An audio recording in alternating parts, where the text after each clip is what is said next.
Hello everyone, so today I wanted to talk about some new albums that I've listened to recently and give my thoughts on them. I figured that this would be an interesting video to do, and if you guys like this, I would love to do more videos like this. Quick disclaimers, I've only heard all these albums through one time only, so this is just my first impressions. I'm sure that as I go back and listen to it more, my opinions will change, but just first impressions. Also, I've heard some of the songs off of some of these albums before, but I haven't heard the album in its entirety, and so let's get into it. First off, I want to talk about Dolly Parton's album Jolene, the expanded edition. I thought that this was cute. It had great instrumentation and it just feels like home. Her music just has such a great quality and I really love it so far. And I'm really glad that I decided to start off with this album because I've been wanting to get into her for a while and this is a really good place to start for me. And I think that she's incredibly talented. And when I do think about country music, she's one of the first people I think of. So my favorite songs on this album are going to be Jolene, River of Happiness, and Crackerjack, which is a really, really cute song. Next up, I want to talk about Britney Spears, her album Baby One More Time, the digital deluxe version. I think that this album had some cute songs, but it just didn't stand out to me compared to all the other albums on this list. It wasn't one of my favorites. And I think that it had some weak points, such as the songs Soda Pop, Born to Make You Happy, and The Beat Goes On. And I have to remind myself that this is her first album, though a lot of people, their first album isn't their best album. And I hear really good things about other albums in her discography. So I'm really excited to listen to those and see what I think about it. And my favorites are going to be Baby One More Time, Sometimes, and Deep in My Heart. Deep in My Heart is a moment. I remember I was listening to this with my sister and we were just vibing. Like, we really needed this. There were some other depressing songs before this. And then Deep in My Heart came on and it's just like, it was a moment we got to vibe.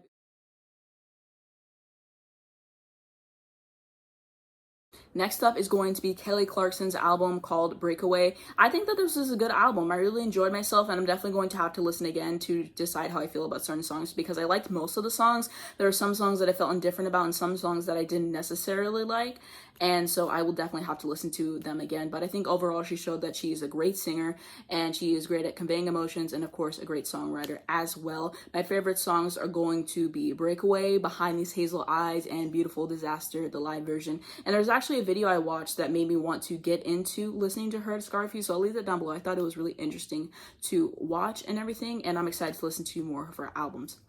Next up is going to be Adele's album 19. So for me personally, this album just was not giving. The only songs that I enjoyed were going to be Chasing Pavements and Make You Feel My Love. And these are songs that I already liked before I listened to the album, and this album just was not for me. I might have listened to this album in the past, I honestly don't remember. And so I decided to give it another shot, and it just, I don't know, it just wasn't giving, which is a shame because I really liked her album 25. I think that that's my favorite album from her. I remember listening to it a lot when it came out, and I know that I like at least the hits on 21, but I don't know what it is with this album. It just wasn't for me. I think sonically, it's mainly just not hitting for me and like the whole vibe of it. Next up is going to be John Coltrane, his album called Giant Steps, the deluxe version. So I actually wanted to start listening to jazz because I just watched La La Land and the soundtrack of that is amazing. You guys should definitely check that out if you're interested. But I wanted to listen to more jazz and I was like, what are the best jazz albums? And this one popped up, so I was like, let me listen to it. And I think that this is super solid. This is an album that can relax to. The technique really shines through. Jazz is super hard and it just sounds flawless on this album. And my favorite songs are going to be Giant Steps, Countdown, and Naima, or Naima, I'm not really sure how to pronounce that. And now we're on to Janet Jackson, The Velvet Rope. This album blew me away. This is easily the best album on this list, and I'm really excited to listen to this album again for sure. Like, this is going to be at the top of my list. I've already listened to a few of her albums, and I was really excited for this one because a lot of people were talking about how amazing it was, and let me tell you, they were not lying. This album is so, so good. I can't even pick a favorite song on this one because every single song is good. Every single song has a purpose. She just really knows album sequencing, and that's really an art, making sure that you have the track sequenced correctly, and she just has that down to a science. And I just don't really have words to describe how incredible this album is. I feel like if you're going to listen to any album I talk about today, please listen to this one. And something interesting that I found out whenever I searched up more information about this is it says that The Velvet Rope was titled as a metaphor for the emotional barricade preventing others from revealing their animal's thoughts in comparison to the velvet rope used at film premieres and award shows prohibiting access from spectators.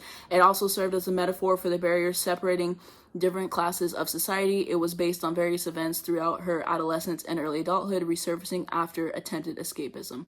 I think that this is just one of the best albums I've heard in my entire life. It's that good. It just really, really is something, so definitely check it out. And lastly is going to be Sara Bareilles' Little Voice. This is definitely giving early Grey's Anatomy vibes, and the instrumentation of every track is really fantastic, and each song doesn't feel stale, which is really important. For some of the albums on this list, they just had too many breakup songs, and I feel like it just kind of gets like repetitive, and I kind of zone out at some points. But I think with the instrumentation, with the way she has her vocals, and just her style and the cadence and everything that's going on, I don't feel tired of these songs. I think that it was really great, and it was just a moment.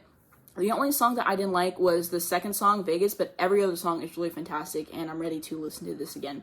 My favorites on here are going to be Love Song, Many the Miles, and Gravity, which is an insane closer. So good. And that is going to be it for this video. Thank you guys so much for watching. If you enjoyed it, please be sure to give it a like.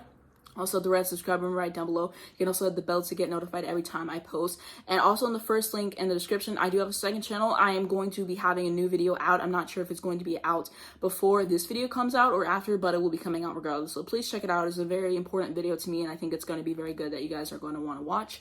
I also do have a Twitter and an Instagram as well as information to help people on death row. Thank you guys so much for watching, and I'll see you in my next video.